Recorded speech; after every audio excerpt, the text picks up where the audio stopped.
My family's calculated exclusion pushed me to crash their reunion, where I finally found the courage to announce my engagement and stand up for myself. I am the youngest of 3 siblings, now 28, though sometimes it feels like I've lived several lifetimes worth of disappointment in those years. Growing up, the disparity in our parents' affection was as clear as crystal, a painful truth that cut deeper with each passing year. My siblings, Michael, 35, and Sarah, 32, were the golden children, their lives a perfectly curated showcase of conventional success. Sarah commands respect in the courtroom as a high-powered corporate attorney, while Michael's name carries weight in the elite circles of international finance. They reside in pristine suburban estates that look like they've been plucked straight from a luxury real estate magazine, complete with spouses whose pedigrees match their own impeccable credentials. Every family gathering transforms into a carefully orchestrated performance, with my parents as the proud conductors, orchestrating a symphony of praise for their successful children. And then there's me, the discordant note they try to mute.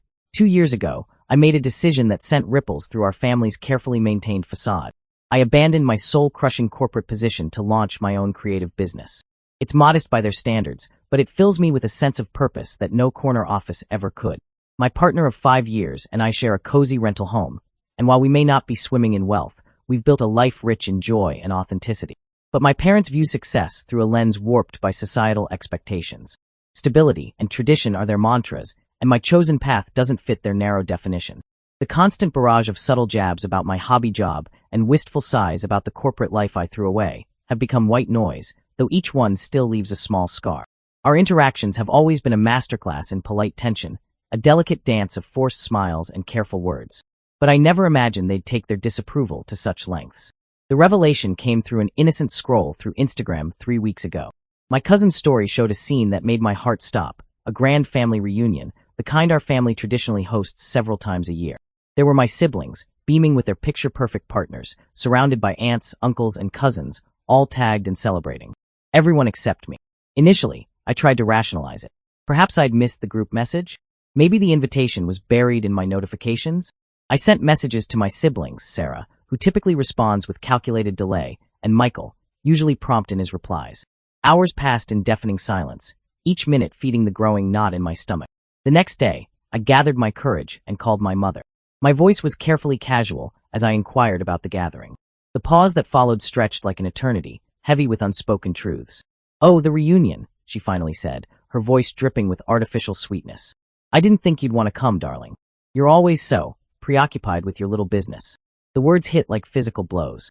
I pressed further, my voice trembling slightly as I reminded her that family is family. Her response was dismissive, almost patronizing. "We just didn't want to bother you, sweetheart." The truth became crystal clear. This wasn't an oversight. They had deliberately excluded me. Sitting in my quiet kitchen later, watching my boyfriend work in the next room, the weight of this realization crushed me. This wasn't just about one missed reunion. It was years of subtle exclusion finally made explicit. Holiday plans mysteriously centered around my siblings' families, invitations that arrived too late to be accepted, the constant implication that my unconventional lifestyle somehow made me less worthy of inclusion. When I shared the situation with my partner, his indignation on my behalf was fierce and immediate. "You need to go anyway," he declared, his eyes blazing with protective anger. "They don't get to decide you don't belong." His words ignited something in me, a spark of defiance that had been smoldering for years. I had been holding on to one particular piece of news, waiting for the right moment to share it. 2 weeks earlier, my boyfriend had proposed, and I'd said yes. I had wanted to share this joy with my family face to face. But now it felt like ammunition in a battle I never wanted to fight. The plan crystallized in my mind. I would show up unannounced. My fiancé offered to come with me, but this was a stand I needed to take alone. We devised a backup plan, with him ready to rescue me if things went south. I spent days preparing a batch of homemade cookies, each one infused with memories of happier times and hope for reconciliation. The 3-hour drive to my parents' house was a journey through every emotion imaginable. The sweet aroma of cookies filled the car, a comforting contrast to the storm of anxiety in my chest. My partner's reassuring words echoed in my mind as I rehearsed how to appear nonchalant, as if my presence was the most natural thing in the world. When I finally pulled up, the scene was exactly as I'd imagined, cars scattered across the lawn and driveway like a suburban status symbol exhibition. The sounds of laughter and music drifted through the air, a melody I wasn't meant to be part of. Taking a deep breath, I grabbed my peace offering and approached the front door. The moment I stepped inside, it was as if someone had hit pause on a movie. Conversations died mid-sentence, the clinking of glasses ceased, and dozens of eyes swiveled toward me like a well-choreographed dance of discomfort. My mother recovered first, rushing over with a smile that didn't reach her eyes. "Oh, what a surprise," she trilled, her voice pitched unnaturally high. She barely touched my arm before retreating, avoiding eye contact like I was Medusa incarnate. The room's atmosphere shifted palpably. Conversations resumed, but with a different energy, strained and artificial.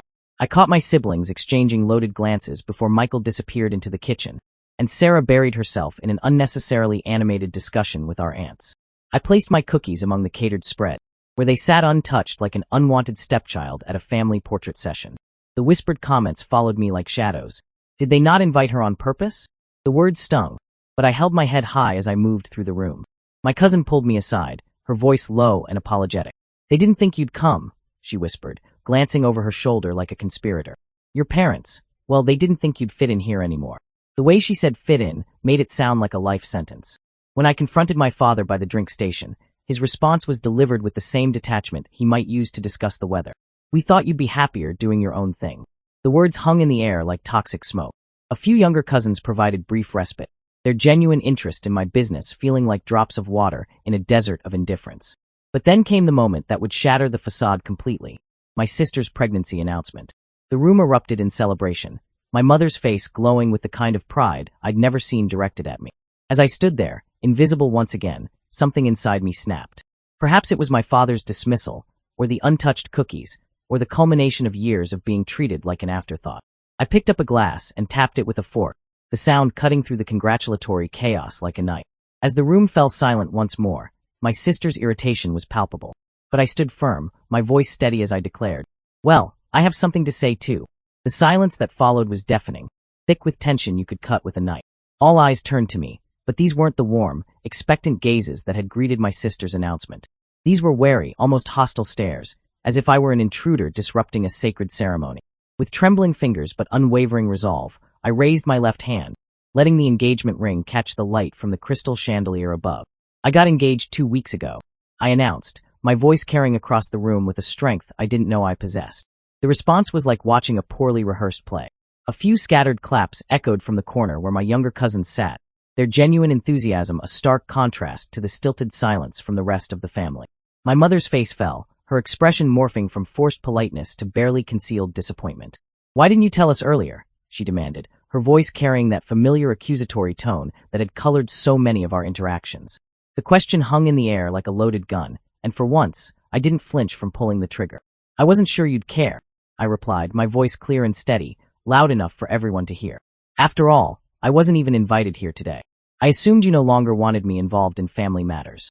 The words landed like stones in a still pond, sending ripples of discomfort through the gathered crowd. People shifted uncomfortably in their seats, some suddenly finding their phones fascinating, others exchanging guilty glances. My brother, his face flushed with anger, pushed off from the kitchen doorframe where he'd been lurking. "You always have to make everything about yourself," he spat, his words dripping with years of perceived superiority. "It's always about you." The irony of his statement might have been funny if it hadn't been so painful. "Really?" I shot back, years of suppressed emotions finally breaking free. "You all seem perfectly fine without me. I don't remember getting an invitation to this little gathering, and my engagement is just as significant as anyone else's news." The room fell into another heavy silence, but this time it felt different. My sister was still blushing, her pregnancy announcement glory slightly tarnished.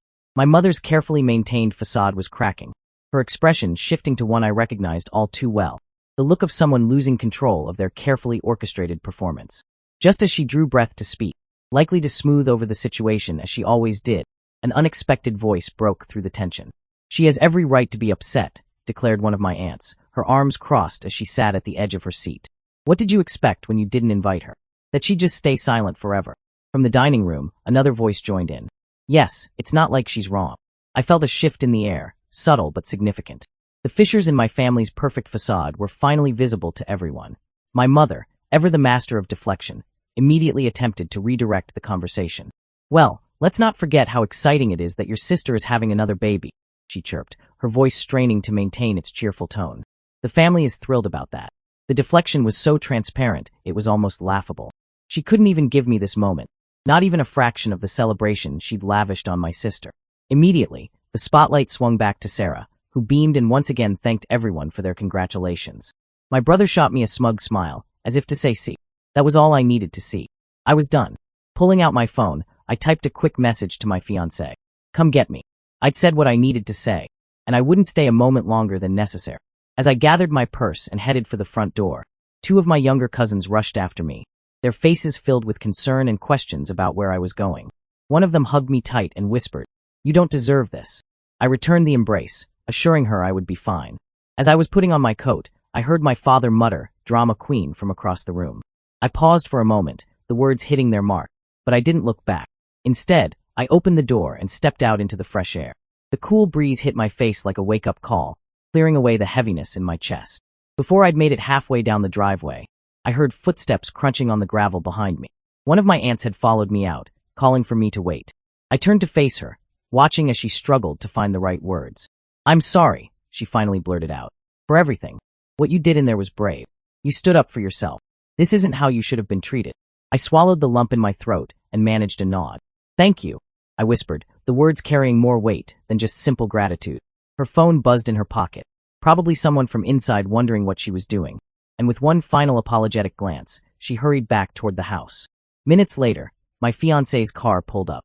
I climbed in, threw my purse on the seat, and buckled my seatbelt. As soon as I felt the car moving, the tears I'd been holding back burst forth, flowing fast and hard like a dam finally breaking. My partner simply reached over and squeezed my hand, saying nothing as the trees blurred past outside the window. By the time we hit the main road, my sobs had quieted to soft sniffles. Though I felt raw and ashamed, there was also something else beneath it all, relief. For the first time, I hadn't just let it happen. I had raised my voice, and even if they didn't want to hear it, I had made them see me. A week after the fallout from the family reunion, my phone lit up with an unexpected caller ID. My father's name glowed on the screen, causing my heart to skip a beat. He rarely called. That was always my mother's domain.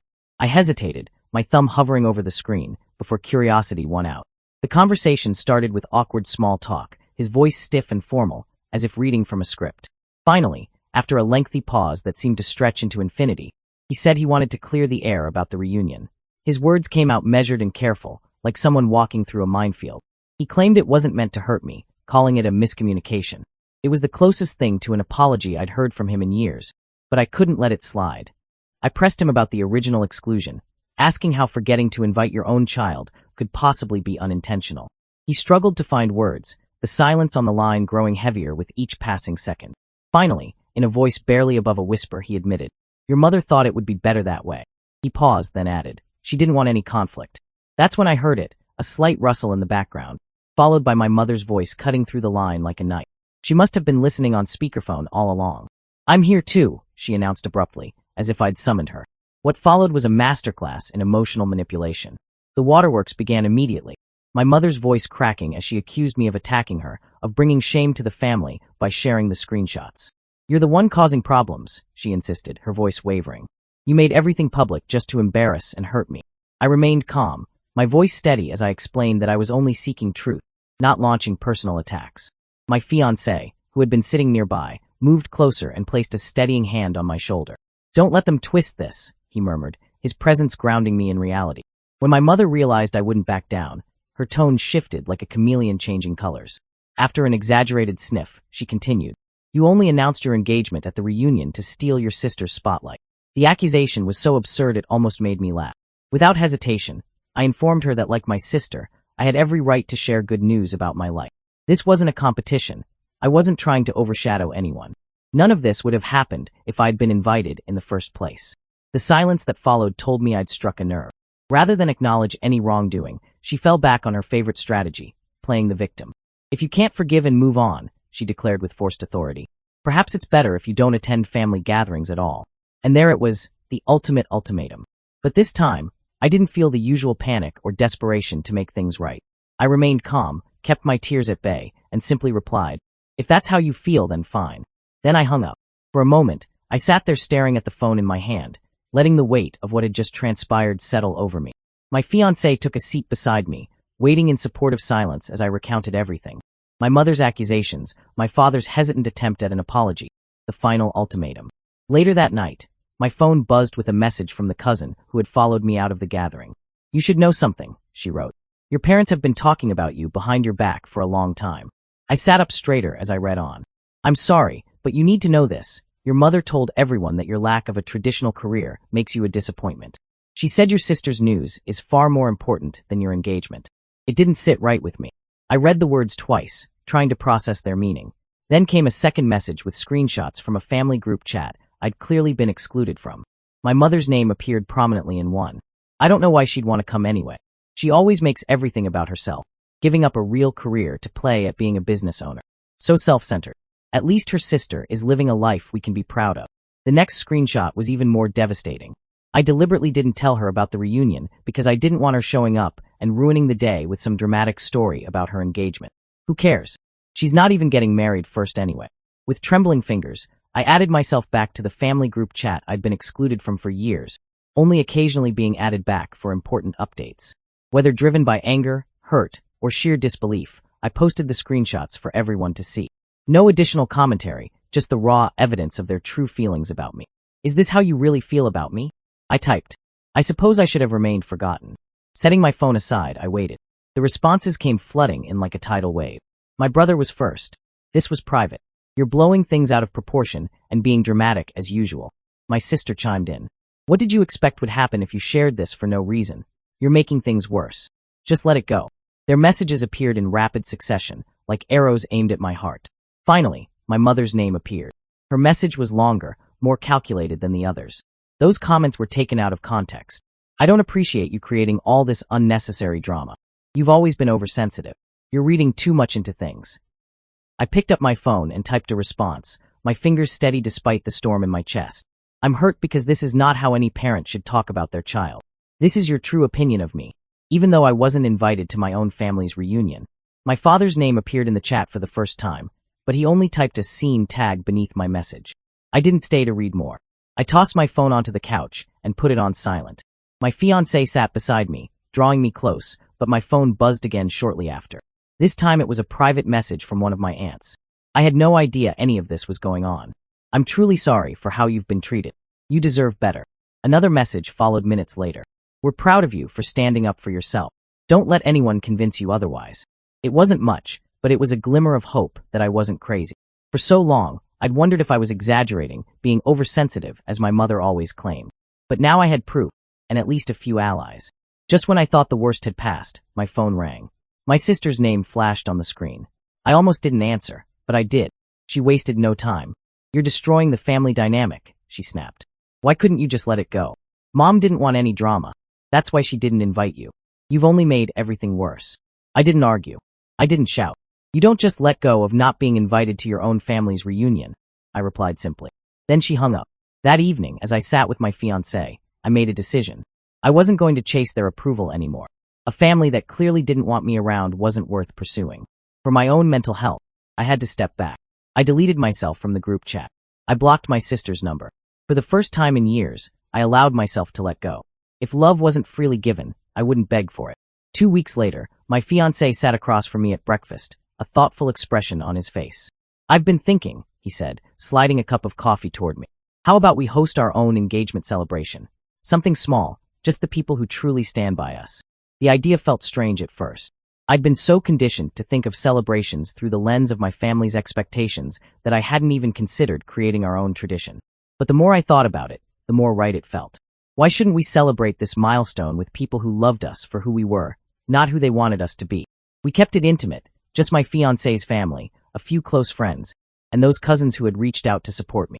We strung fairy lights across our backyard, served a mix of takeout and homemade dishes, and decorated the tables with flowers my fiancé had picked up from the local market.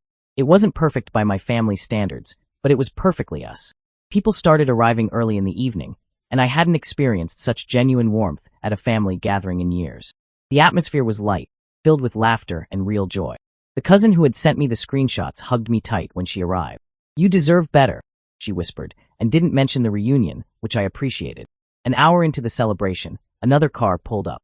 When I turned around, there stood my aunt, the one who had privately messaged me to apologize after the group chat incident. She was unexpected but welcome, standing there with a small wrapped gift and a warm smile. I hope it's okay that I came, she said softly, pulling me into a hug. I wanted to see you both and say congratulations in person. I could only nod, too moved for words. Having her there meant more than she could know. Later in the evening, my fiancé made a toast. The gathering fell quiet as he raised his glass. To my future wife, he said, smiling at me. I've watched her overcome so many obstacles and emerge stronger. I'm proud of who she is and the life we're creating together. As everyone applauded and someone called out, to the happy couple, I stood there with my glass raised, feeling truly seen for the first time. I was surrounded by people who genuinely wanted to celebrate with us. There were no backhanded comments, no comparisons, no pressure to prove anything. We ended up staying around the fire pit with a few friends until late, and I wasn't wrong when one of my cousins remarked with a laugh, I haven't seen you this happy in years. In the weeks that followed, I focused on running my business, planning our wedding, and spending time with people who genuinely cared about me. When I finally let go of the need to win my family's approval, I found peace at last. Looking back, I realized how much of my life had been spent trying to fit into a mold I was never meant to fill. I was different, and my family had always made me feel lesser for it. But their inability to see my worth was a reflection of them, not me. They say family is everything, and maybe for some people that's true. But family should be about love, respect, and support, not judgment and exclusion.